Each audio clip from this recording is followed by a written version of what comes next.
Alors bonjour, on va commencer direct. Bon, alors pour la première partie, j'ai fait quelques théories, quelques explications sur la création du MMA et de ses ancêtres, le MMA avant le MMA. Alors aujourd'hui, on va parler plus concrètement des premières fédérations ou je sais pas, organisations de MMA, alors principales au monde, et on va commencer avec les gagnants de la guerre du MMA.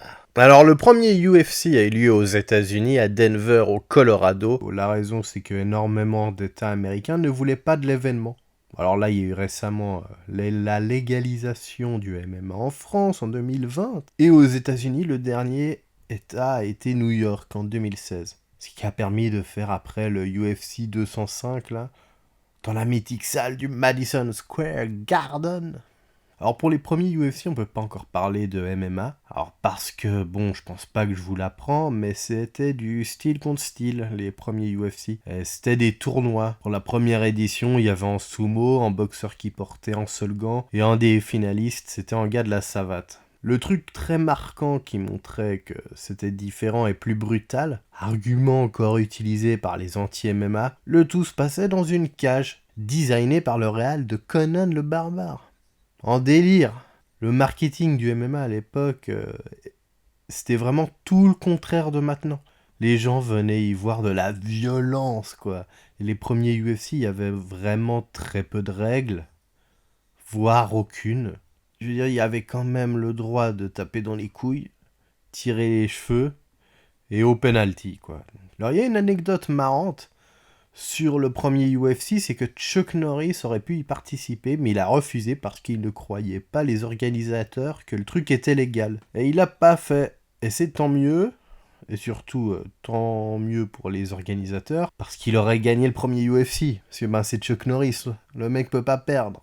Et donc en gros, si vous savez pas, le premier UFC, ça a été organisé par les Gracie en réalité, des investisseurs et des gens autour d'eux. Et Chuck Norris, tu vois, il a dû voir des petits Brésiliens. Alors c'est la bagarre et tout. Il a dû se dire, oula, moi je leur fais pas confiance à ceux-là. Et un peu raciste le Chuck, hein. Le UFC, alors je sais pas si j'ai envie... Je vais pas trop vous le raconter, parce que je pense que je vais plus en parler sur une vidéo que je vais faire peut-être sur les Gracie. Je sais pas encore comment je veux le faire, mais un truc plus long vraiment...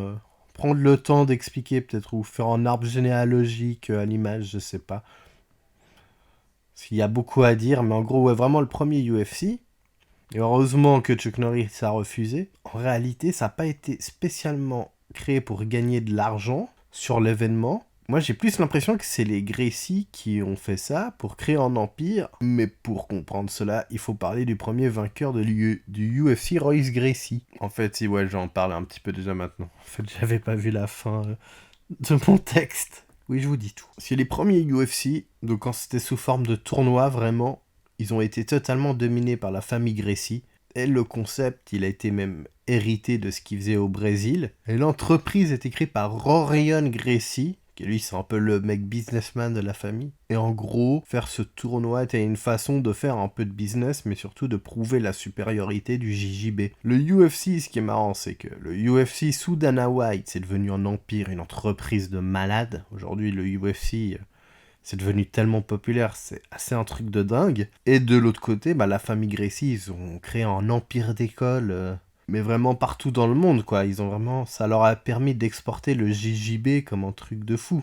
Alors, je suis pas assez le grappling pur et dur et à un niveau compétitif. Je connais pas forcément tous les gros noms. Mais encore en 2020, t'as Kron et Renner qui sont... je suis pas sûr, Renner, la prononciation, je suis pas sûr de la prononciation, qui sont encore dans le top mondial.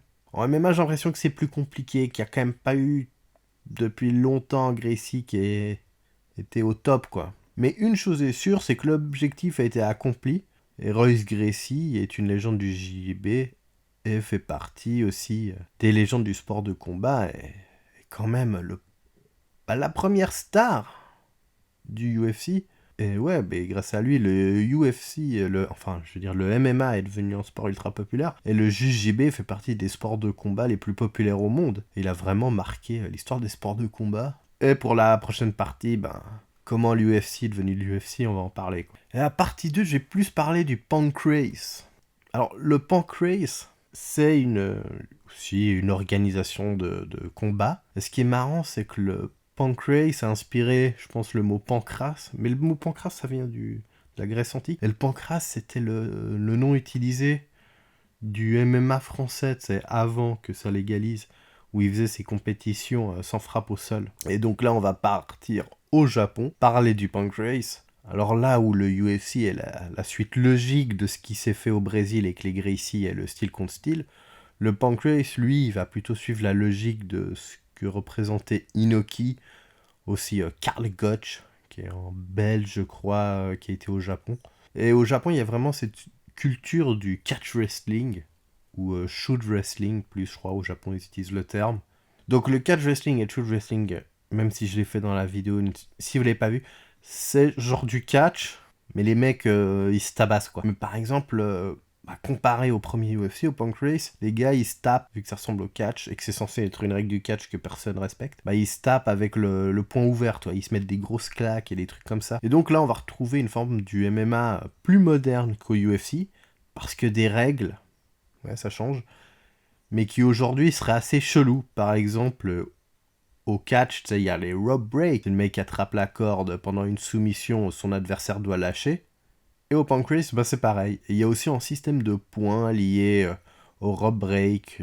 Mais le plus important, c'est main nue, mais avec une interdiction de frapper les poings fermés, comme je l'ai dit. Alors, cette compagnie, un de ses membres fondateurs, c'est Minoru Suzuki. Première grosse star des sports de combat. Enfin non, pas du tout une des premières grosses stars, parce qu'il y a Inoki 100 ans avant, mais j'ai envie de le citer parce qu'il est encore en activité aujourd'hui, au plus haut niveau du catch. Et aussi Masakatsu Funaki. Il y a un truc au Japon, on en reparlera je pense, en parlant du Pride, c'est les combats truqués.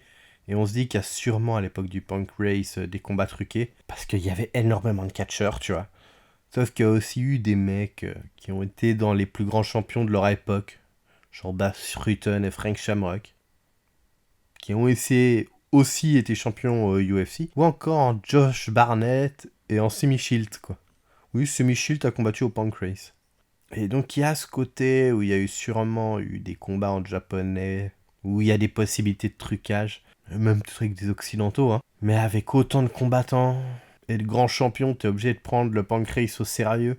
Même si à regarder maintenant, c'est un peu bizarre qu'on voit l'UFC, parce qu'il y a vraiment un côté catch, et on peut se dire, mais qu'est-ce que je suis en train de regarder, tu vois. Ce qui est intéressant avec le Pancrase, c'est qu'on peut se poser une question, le Japon était-il vraiment en avance sur le reste du monde en termes de niveau technique et du business sur le MMA? Et je pense que oui. Alors pour terminer, sûrement la partie la moins médiatique, on part au Brésil, alors on va pas reparler des Gracie plus que ça. Là on est dans le hood, tu vois. Je me posais la question... les Japonais étaient-ils en avance? On peut se demander la même chose pour les Brésiliens.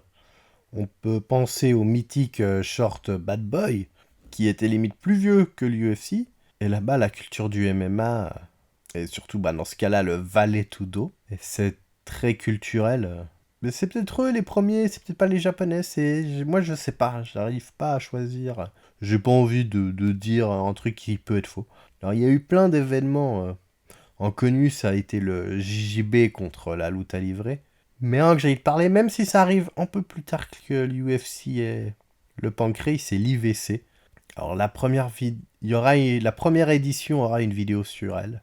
Ça se passait dans un ring et il qu'enfilait pour pas passer sous la première corde. Imagine être bloqué là-dedans et te prendre des stompes dans la gueule, le bonheur. Et le style IVC, c'est hyper violent. Et on va tout de suite après penser à ce style qui va être popularisé par l'équipe de la Chute Box. Je sais pas faire l'accent brésilien, mais c'est pas grave. Qui a fait du Pride, ce qui est devenu le Pride, quoi. Mais ouais, l'IVC, petit spoiler vu que c'est bientôt la fin de la vidéo que vous êtes resté jusqu'au bout. Le premier IVC, il était gagné par Gary Goodridge. Donc c'était en tournoi. Et donc le premier gagnant du tournoi, en finale, c'était Gary Goodridge et il a gagné par pressage de couilles. Et il a chopé les couilles de son adversaire et il l'a fait taper debout, je crois. Mais une chose est sûre, c'est qu'en voyant tous ces petits exemples, surtout je pense plus c'est que le Japon, c'est que le MMA, on savait que ça allait pas rester un sport underground, je pense, pendant encore très longtemps. Et surtout, je pense que entre ces deux vidéos, on a assez vu un peu le MMA avant le MMA. Et la prochaine vidéo sur l'histoire du MMA, ça va être le UFC contre le Pride. Les deux différences entre le MMA au Japon et aux États-Unis. Et je pense que ça sera la dernière vidéo. Et le reste, je vais parler du MMA et je pense plus des mecs au UFC. De vous faire découvrir des trucs, quoi. Ah, c'est tout. Allez, je te remercie de m'avoir écouté. Et tu peux t'abonner et laisser le pouce bleu. Voilà, c'est génial.